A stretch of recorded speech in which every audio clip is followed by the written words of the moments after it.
YTN 뉴스 FM 오후 1시 뉴스입니다. 이 시간은 YTN 제공입니다. 제9호 태풍 마이삭의 직접 영향권에 든 제주의 하늘과 바닷길이 모두 끊겼습니다. 제주지방기상청은 오늘 오전 10시를 기해 제주도 육상과 남해 서부 서쪽 먼바다에 내려진 태풍주의보를 태풍경보로 격상하고 추자도에 태풍주의보를 발효했습니다. 현재 제주도 앞바다와 제주도 남쪽 먼바다에는 태풍경보가 내려져 있습니다. 한국공항공사 제주지역본부에 따르면 오늘 오전 10시 30분 이후 운항계획이 잡혀있는 항공편 대부분이 태풍의 영향으로 결항했습니다. 제9호 태풍 마이삭이 제주도에 가까워지면서 중앙재난안전대책본부가 오전 9시를 기해 태풍 위기경보를 최고 단계인 심각으로 올렸습니다. 중대본은 마이삭이 강한 비바람을 동반하고 연중 바닷물 수위가 가장 높은 백중사리 기간 만조 시간에 상륙할 것으로 예상돼 선제적으로 위기경보를 높이고 비상대응 수위도 가장 높은 3단계를 발령했다고 밝혔습니다. 태풍 마이삭 북상에 따라 전국의 산사태 위기경보 경계가 발령됐습니다. 산림청은 태풍이 한반도에 가까워져 전국이 간접 영향권에 들겠고 태풍 북쪽에 형성된 구름으로 비가 시작되는 등 산사태 발생 위험이 커졌다고 설명했습니다. 북상 중인 9호 태풍 마이삭은 최대 풍속이 초속 50m에 달하고 반경도 커 8호 태풍 바비보다 큰 피해를 낼 것으로 우려됩니다. 태풍이 상륙할 때 가장 먼저 피해를 보는 곳이 해안 지역인데요. 어떻게 대비해야 하는지 김민성 기자가 보도합니다.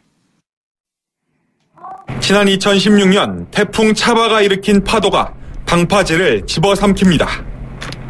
해경에 의해 구조돼 잠시 위를 지나던 사람들. 강한 충격에 중심을 잃고 모두 넘어집니다. 꽉 잡아! 꽉 잡아!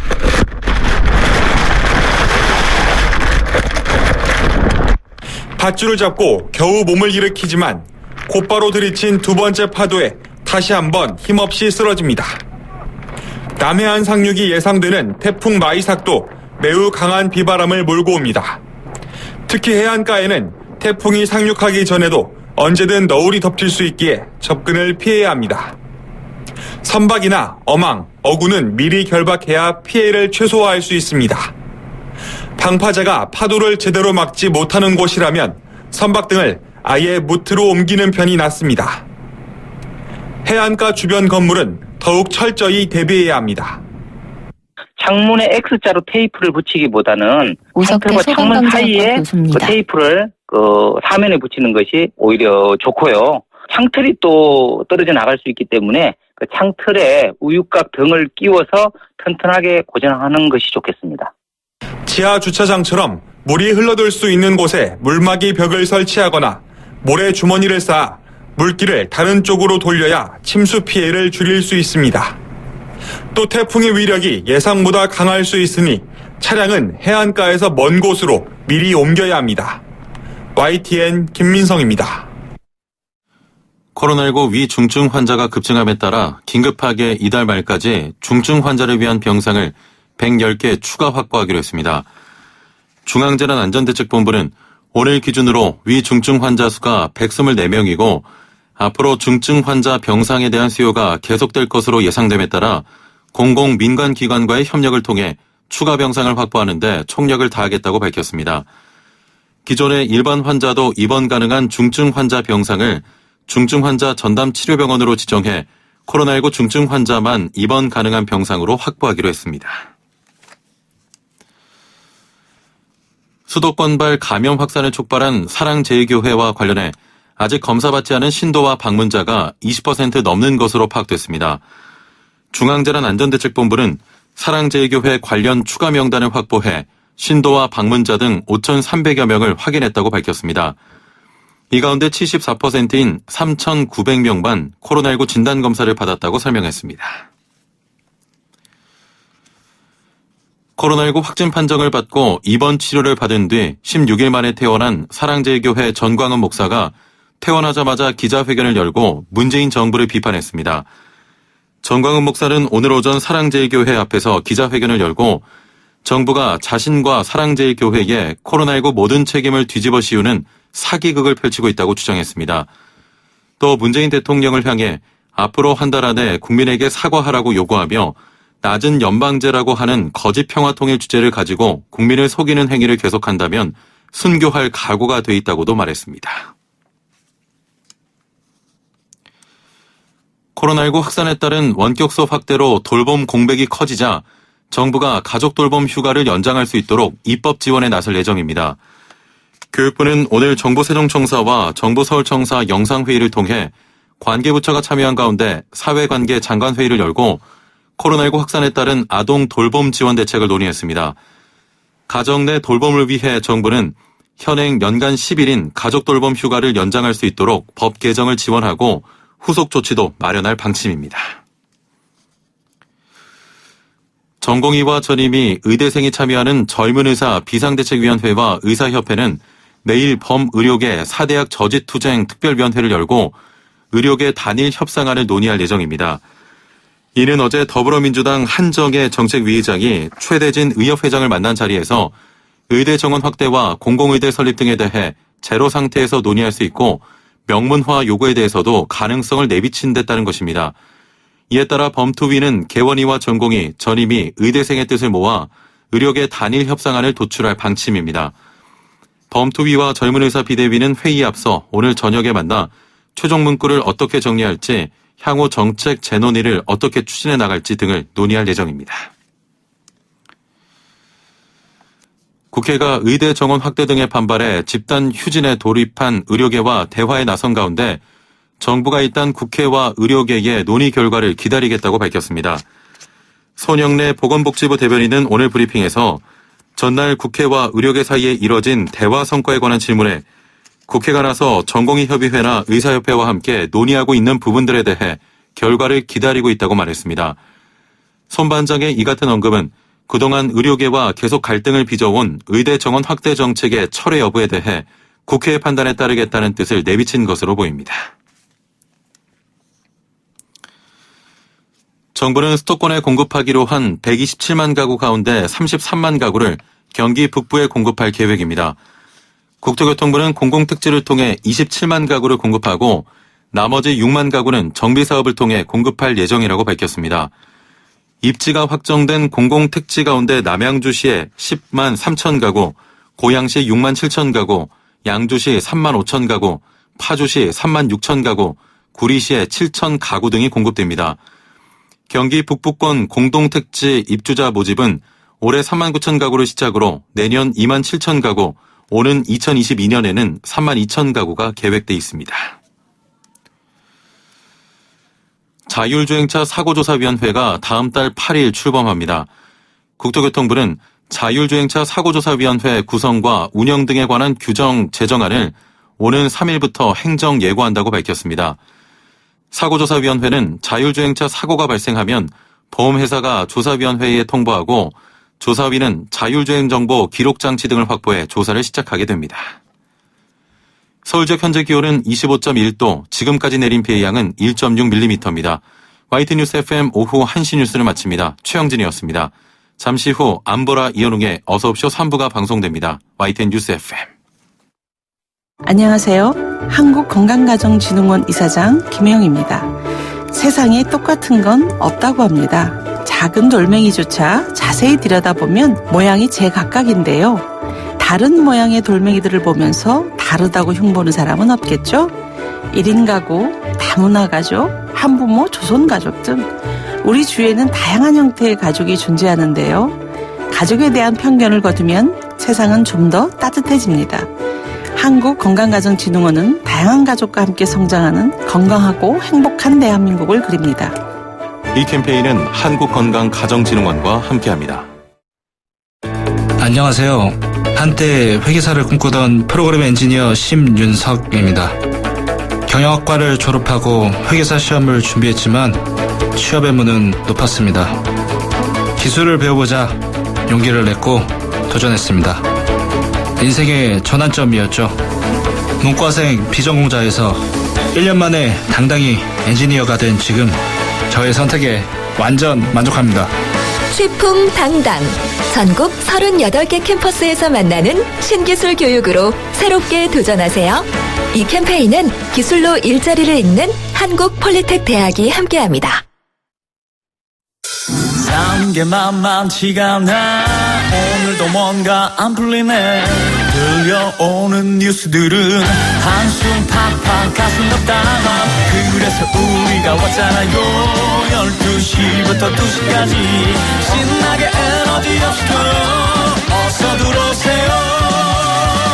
안보라기 여르게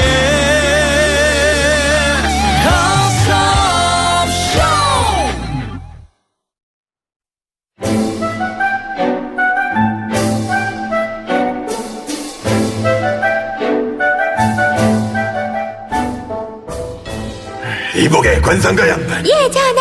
그동안 내 그대들을 너무 얕보았던 것 같다.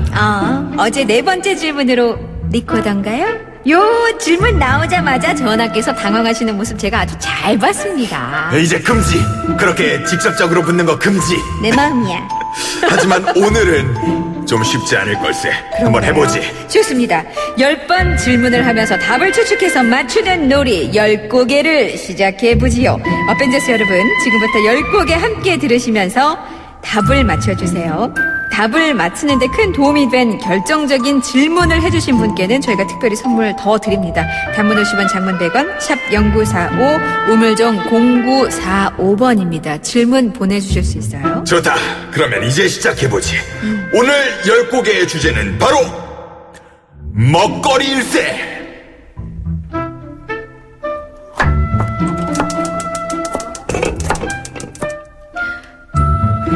뚝딱뚝딱 소리가 갑자기 나오는구만. 자, 10개만 질문하실 수 있어요. 에코 내려주셔도 됩니다. 샵 0945, 우물정 0945, 단문 50원, 장문 100원으로 문자 보내주세요. 오늘 일단 제가 미리 예고하는데 쉽지 않습니다. 왜요? 여러분, 쉽지 않아요. 주제가 먹거리예요. 먹거리. 질문 10개만 할 수 있어요. 제가 일단 첫 질문을 시작할 테니까 여러분이 샵 0945, 우물정 0945번으로 질문 같이 보내주세요. 그리고 0847님, 저희 공개 방송 안 하냐고 코로나 끝나면 직접 보고 싶다고 하셨는데 코로나 끝나면 한번 추진해 보겠습니다. 너무 하고 싶네요. 자, 7642님의 첫 질문입니다. 네. 반찬인가요? 아니요. 아니요. 반찬 아니래요. 몇 글자인가요? 4글자입니다. 4글자. 반찬 아니고 4글자. 지금 질문 2개 했습니다. 저는 반찬이 아니라고 생각하는데 이걸 네. 반찬으로 드시는 분도 혹시 계실지는 모르겠네요. 근데 일반적으로는 아닙니다. 그래요? 그럼 4471님의 질문이에요. 네. 일반 가정에서 하루에 몇 번이나 먹나요? 글쎄요. 일반적으로는 뭐 평소에는 안 드시지 않을까요? 평소에는 안 먹는다. 지금 저 질문 3개. 네, 3개요. 3개. 9090님 나타나셨다. 네. 근데 요렇게 딱 하면 안 되고 질문을 보내주셔야 됩니다. 질문을. 뭐라고 하셨는데요? 닭볶음탕. 9090님 감 잃었네. 아닙니다. 이거 질문인가요? 질문 아니에요. 질문 알았어요, 아니에요. 알았어요. 네. 4958님의 질문. 네. 제철 음식인가요? 아닙니다. 사계절 다 먹을 수 있습니다. 이거 질문 벌써 저희 4개 썼어요. 6437님의 질문이에요. 네. 생물인가요? 아니요.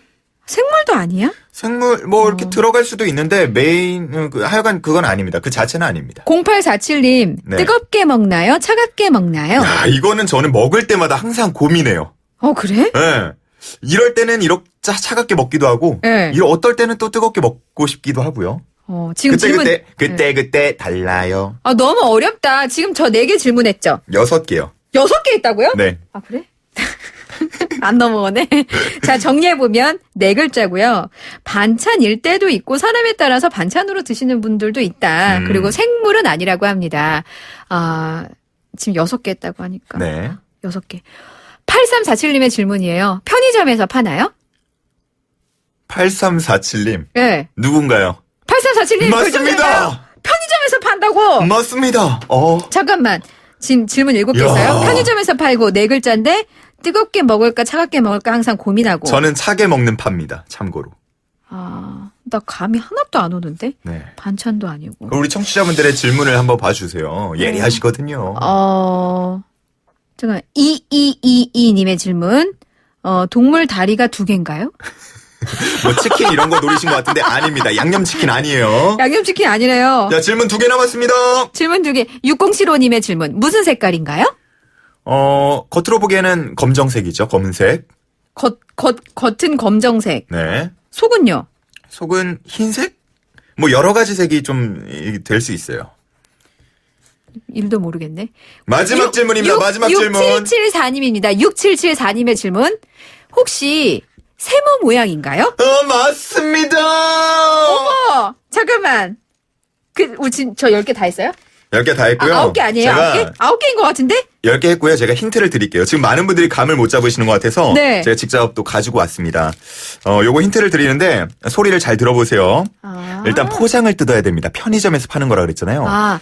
요거 특허 있는 포장법입니다. 일본에 있는 분이 도쿄에 건물도 세웠대요. 이 특허로. 건물 세운 분들 많네. 중앙에 있는 필름을 잡아당깁니다. 어머.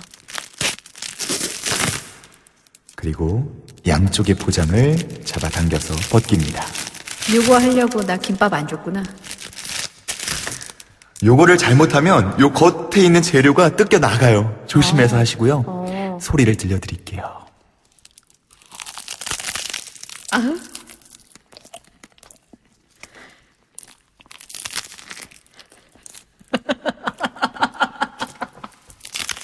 나한테 주면 내가 더 맛있게 먹을 수 있는데. 너무 허기를 채우는 거 아니에요? 자, 힌트 다시 한번 정리해 드립니다. 4471님, 이게 뭐라고 에코까지 빵빵하게.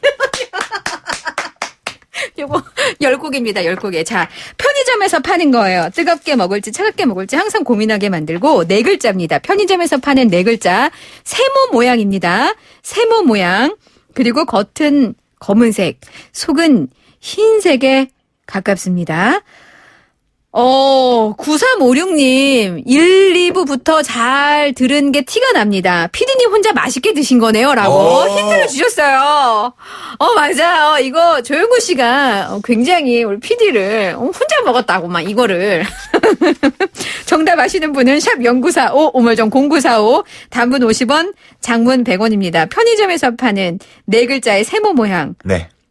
정답은 저희 4부 들어가면서 공개를 하도록 하고요. 네. 이제 또 3부 만나봐야겠죠? 네. 여러분 많이 보내주세요.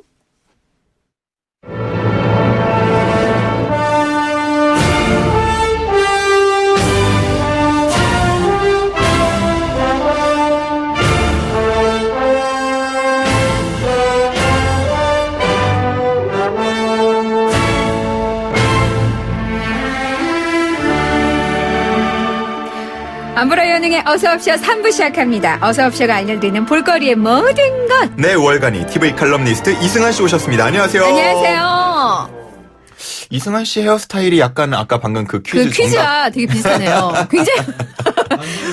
제가 보통 라디오하러 올 때 식사를 못하고 오는데 너무 맛있게 한 끼를 때우시네요. 네.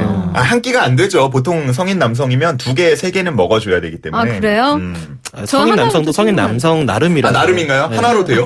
저는 하나로 되더라고요. 저도 하나로 충분합니다. 그래요? 네. 뭐 답을 아시나 보네요, 이제. 알죠. 내 옆에서 먹었잖아요. 이거 하려고 나 안 준 거 아니야, 지금. 자, 오늘 이제 작품을 만나볼 텐데 여름의 끝자락처럼 좀 아련한 감동이 있는 신작 영화를 가져오셨다고요? 예, 제가 웬만하면 신작을 지금 시기에는 소개를 좀 안 해드리려고 했는데 사실 이 작품은 제가 2주 전부터 이거 소개해야 되는데 이런 마음을 갖고 있던 작품이에요. 그래서 약간 지금 우리가 코로나19를 무얼 놓치고 있는가 정도는 우리가 알아둬야 이게 조금 뭐 확진자 수가 좀 줄어들고 우리가 다시 또 바깥을 좀 나들이 할 수 있게 됐을 때 그때 극장에 가서 이 작품 아직 걸려 있나? 그래서 기대를 가질 수 있도록 좀 우리가 미리 정보를 가져두는 것도 나쁘지 않을 것 같아서 오늘 어렵게 골라와봤습니다. 신작 남매의 여름밤이라는 작품인데요. 들어봤어요. 이거 요즘 굉장히 핫하지 않나요? 그렇죠. 요거 이제 좀 소식 빠른 분들은 이미 다 보신 작품이고요. 이게 작년에 부산국제영화제에서 공개됐을 때 그때부터 이미 약간 입소문이 어떻게 나냐면은 작년에는 벌새가 있었다면 예. 올해는 이 작품이 있다. 그러니까 이게 작년에 또 벌새가 또 독립영화로서는 또 10만 관객을 넘기면서 또 굉장한 열풍을 불어왔는데 그렇죠. 그걸 이을 만한 작품이다 하면 대충 어느 정도의 어떤 작품인지 감이 잡히실 것 같은데 작품성은 이미 벌새하고 견준다는 의미로 받아들이면 뭐 기대하고 봐도 그렇죠. 되겠네요. 뭐 이동진 평론가도 뭐 이때까지 나온 한국 영화 중에 이 작품이 단연 최고 이렇게 얘기했었고 뭐 백은하 배우연구소 소장도 이 작품은 여름밤의 공기, 촉감, 흐르는 마음까지 채집한 작품이다. 이렇게 표현할 정도로 네. 이게 또 정말 대단한 게 벌새도 그 데뷔작이었잖아요. 네. 그 작품도 윤단비 감독의 장편 데뷔작입니다. 근데 잠깐 좀 걱정이 되는 게 사실 전문가들의 평과 일반 보시는 분들, 관객들의 평이 다를 때가 있거든요. 그렇죠, 그렇죠. 요거 어떤 내용으로 좀 구성이 돼 있죠? 요게 사실은 어떤 사건이 스토리를 끌고 가는 영화가 아니라 약간 사연, 감정이 스토리를 끌고 가는 영화예요. 간단하게 줄거리 말씀드리면 주인공인 이렇게 남매가 나오겠죠. 네. 옥주와 동주 남매입니다. 옥주는 대충 한 중고등학생 정도 된 것 같고 동주는 아직까지 그냥 초등학생 저학년이에요. 이 남매는 아버지의 사업이 망해서 가세가 기우니까 이렇게 아버지 모셔야 된다라는 핑계를 댄 그 아빠 손에 이끌려서 거동이 불편한 할아버지의 2층 양옥집에 얹혀 살게 됩니다.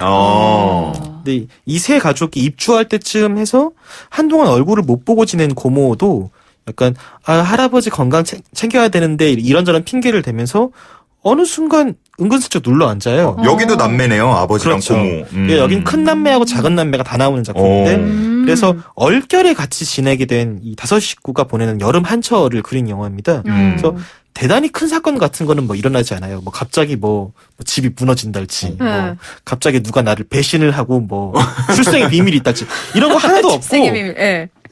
그냥 금기에 사랑에 빠지고 그런 거 없고 그런 거 없고 그냥 잔잔히 이 여름 동안 그 가족 구성원들끼리의 감정이 흘러가는 광경을 굉장히 눈에 보일 듯이 그려내면서 이 등장인물들 한 명 한 명한테 감정이입을 할 수 있도록 만드는 그러니까 이게 큰 사건이 없는데 모두의 감정에 이입을 할 수 있다면은 이 영화가 얼마나 힘이 센지 아시겠죠. 얼핏 누구나 한 번쯤은 다 겪어봤을 법한 것들을 맞아요. 그려내는군요. 그 2층 양옥집이 나 어렸을 때 저런 집에서 살아봤어 하는 분들 되게 많으실 거예요. 근데 실제 인천에 있는 그 2층 양옥집 실제로 지금 누군가 생활하고 있는 집을 빌려서 찍은 작품인데 그래서 정말 보고 있으면은 나도 저런 비슷한 경험, 저런 비슷한 감정 겪은 적 있어. 라는 공감대를 팍팍 느끼게 되는 거죠. 이게. 그래서 등장인물들이 각자 좀 입 밖으로 꺼내지 못한 마음들이 많아요. 이 아버지는 재기를 노리고 있는데 아이들 앞에서는 최대한 밝은 척하고 싶은데 그렇잖아요. 애들 앞에서 막 아빠 너무 힘들어 이런 얘기 하기가 애들도 어린데. 그렇죠. 혹시 근데 왜 아빠만 나와요? 사별했나요? 그 엄마하고는 이혼을 해서 엄마가 또 이제 바깥으로 나가신 거죠. 뭐 그런 과정들이 있으니까요. 그래서 이 재기를 노리는 아버지는 최대한 밝은 척하고 싶은데 마음속엔 약간 반복해서 실패했다는 자책이나 상처 같은 게 있고 또 사춘기인 옥주는 할아버지 집에 얹혀 지내는 우리 집 서집 뻔히 아니까 그게 좀 창피한 거예요. 사춘기 때는 그럴 수 있어. 고등학생이니까. 그렇죠. 그리고 이제 또 괜히 남자친구도 약간 내 마음 같지 않고 또 그때 하필 만나고 있는 남자친구도 근데 그 내 마음 같지 않은 게 혹시 우리 집이 못 살아서 그런가? 약간 이런 마음도 있는 거예요. 아이고, 근데 그것도 입 밖으로 꺼내긴 또 민망하니까. 자존심도 상하고. 그죠. 그리고 자꾸 자기 집 놔두고 할아버지 집에서 지내는 고모도 뭔가 사연이 있겠죠? 뭔가 사연이 있기다가 자기 집 놔두고 자꾸 할아버지 집에서 지내면서 이제 오빠하고도 얘기하고 조카하고도 얘기하고 그러겠죠. 그러니까 각자 저마다의 고민들이 다 있는 거예요. 근데 우리 어느 집이나 다 그렇잖아요. 근데 이런 이야기들은 사실 너무 흔하다 보니까 이게 영화로 잘 안 만들어지는데 이거를 영화로 만들어서 모두가 공감할 수 있게 만든 작품입니다. 이 정서를 표현하는데 배우들의 연기가 여기서 우리가 이름을 알 만한 배우는 한 명도 안 나와요. 한 명도 안 나오는데 근데 이 배우들의 연기가 굉장히 훌륭해서 사실 다 이해할 수 있을 것 같이 만드는데 또 그 감정이입을 도와주는 건 또 카메라 워킹이 또 굉장히 큰 몫을 했습니다. 이게 우리가 클로즈업을 막 때리면은 막 이 한 명의 감정에 막 몰입을 하게 되잖아요.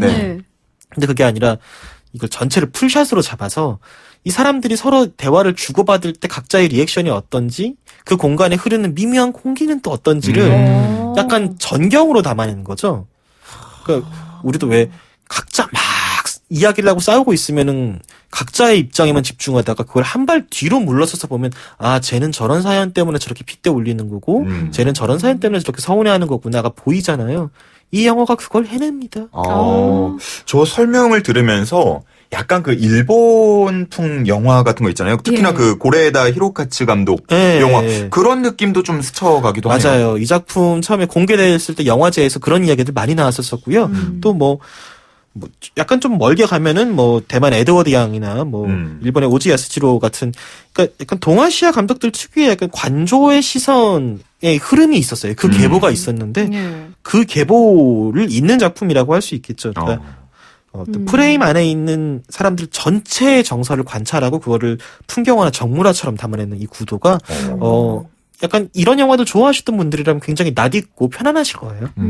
저는 그 할아버지 집이라고 하는 그 2층 양옥집의 어떤 디테일이라고 해야 될까요? 그런 게 되게 궁금하기는 해요. 정말 우리의 추억을 자아낼 것 같거든요. 감정을 그쵸. 건드리는. 그러니까 실제로 그 대본의 내용들을 약간 그 집에 맞춰서 약간 수정을 한 부분들이 많대요. 그러니까 원래는 야, 그런 신기하다. 내용이 없었는데 이제 앞들에 워낙 이것저것 많이 키우고 계셨던 집을 빌리게 돼서 그래서 뭐 앞들에서 뭐 고추를 따온다거나 이런 장면들도 추가해서 넣고 그러니까 실제로 그 집, 그러니까 정말 거기서 살았던 사람 누군가 계속 살고 있는 집 그런 게 아니면은 나타낼 수 없는 그 생활의 디테일 같은 것들을 섬세하게 갖고 와서 그래서 약간 그런 집에서 살았던 기억 같은 것들, 그러니까 방 안에다가 왜 천막처럼 모기장 쳐놓고 자는 기억이랄지, 그 왜 그 나무 계단 같은 거 올라갈 때 삐걱삐걱 하는 소리 같은 것들을 되게 디테일하게 끌고 들어왔기 때문에, 약간 가족 사진 보는 느낌도 있어요. 가족 사진 보면은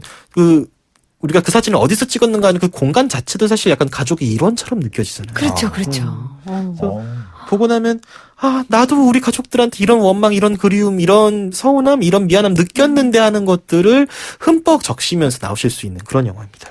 굉장히 뭔가 가슴에 몽글몽글해지는 그런 느낌이 말씀만 들어도 그런 느낌이 들어요. 네, 그러니까 제가 이거를 2주 전부터 추천하고 싶어서 너무 정말 발을 동동 구르면서 그랬는데 제가 더는 참을 수 없어서 여러분들 물론 이제 극장은 방역이 잘 돼 있다고는 하는데 뭐 극장 가는 길이 또 불안하신 분들도 계시고 극장에서 만나는 어떤 관객을 만날지 모르잖아요. 뭐 내 뭐 옆 자리에 어떤 사람이 앉을지 모르니까 나들이 못 가시는 분들 많으실 텐데 일단 이런 작품이 있다라는 거 염두에 두고 계시면 나중에 상황이 나아졌을 때 우리가 극장에 간다거나 혹은 뭐 안타깝게도 VOD 시장으로 넘어갔으면 VOD로 구매를 해서 보신다거나 하는 방법들도 있으니까 이런 작품 있다라는 거 제가 약간 절절한 마음으로 이 연사 힘주어 외칩니다 하고 싶은 마음으로 제가 오늘 들고 나왔어요. 예, 자 그렇다면 우리 오늘 라요와 웅디가 함께 재현해 볼 장면은 뭔가요?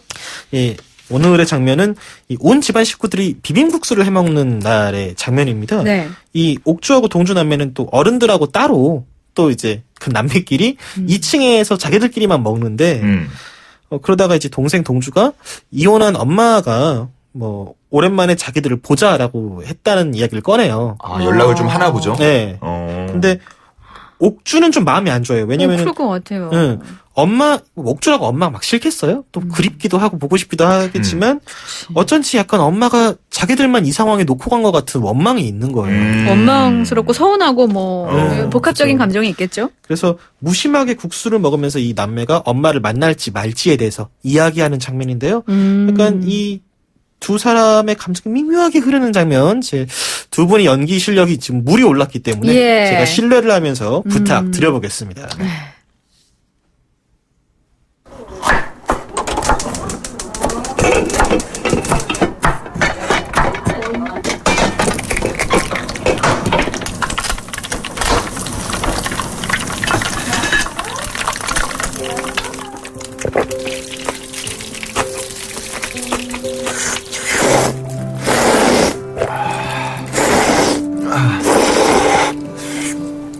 누나. 왜? 엄마가 보재. 왜? 뭐가 왜야? 방학했으니까 한번 놀러 오래. 아이, 됐다 그래. 나라도 간다. 야, 네 자존심도 없냐? 응. 아니, 아니 보러 오란다고 보러 가고 싶어? 또 몰래 보러 갔다가 들키면 아주 그냥 죽여버린다. 아 왜 웃어? 저번에도 보자고 했다가 못 봤잖아. 아 그때는 그때고. 얼마 되지도 않았는데 뭐가 그땐 그때야.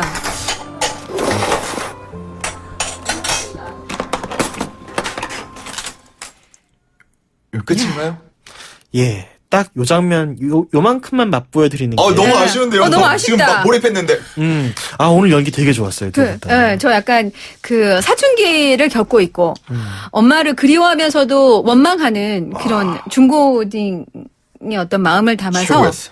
그래서 웅디와 라요가 열연을 펼쳤는데 1918님께서 웅디 코 푸나요? 라고. 국수 먹는 겁니다. 국수. 면치기. 이게 약간 의도치 않게 그 만성 비염처럼 들리셨을 수 있는데 국수 먹는 소리였어요. 열연이었고 제 옆에서 봤는데 잘하시더라고요. 네네. 9090님께서는 죽여버린다. 이 부분이 라요가 가장 자연스러웠다고. 평소에 많이 말씀하시는 거 아니죠? 아래요. 처음 해봤어요. 진짜 처음이에요. 처음. 이 생활 연기가 묻어나는 느낌이 아주 좋았어요. 네. 자, 저희에 대한 연기평은 여기까지 하고 마지막으로 질문 하나 드리면서 끝낼까 해요. 4471님께서 평론가님이 지금껏 보신 작품들 중에 최고의 명작이라고 생각하시는 작품 딱 하나만 추천해 주세요. 장르 불문으로요. 야, 이거 어려운데? 어렵네요. 저는 그때그때 약간 바뀌는 것 같아요. 근데 지금 갑자기 물어보시니까 저는 구로사와 아키라의 거미집의 성이 문득 떠오르는데. 처음 들어봤어요. 거미집의 성? 네. 그 거미줄의 성인지 거미집의 성인지 이게 약간 번역제가 각각 다른데 이게 그 맥베스를 일본풍으로 이제 각색해서 만든 작품이거든요. 근데 이 작품이 지금 물어보시니까 갑자기 떠오르는데 또 다음 주에 물어보시면 바뀔 수도 있어요. 요거 영화인가요? 영화입니다. 거미의 성이라고 합니다. 한국에 또 그렇게 또 이게 그 언제 들어왔느냐에 따라서 또 번역제들이 다르더라고요. 그렇죠. 네. 그럴 수 있습니다. 궁금하신 분들 찾아보셔도 재밌을 것 같아요. 거미의 성, 거미집의 성, 거미줄의 성으로 검색을 해보시면 하나는 걸릴 거예요. 네. 뭐든 하나는 걸릴 거야. 아니, 걸리면 되죠. 네. 오늘도 너무나 좋은 작품 만나봤습니다. 주말에 집콕, 방콕 하시면서 영화 한 편 보시면서 좀 몽글몽글한 감정 같이 느끼셨으면 좋겠네요. 네네. 예. 이승환 TV 칼럼니스트였습니다. 감사합니다. 고맙습니다. 감사합니다.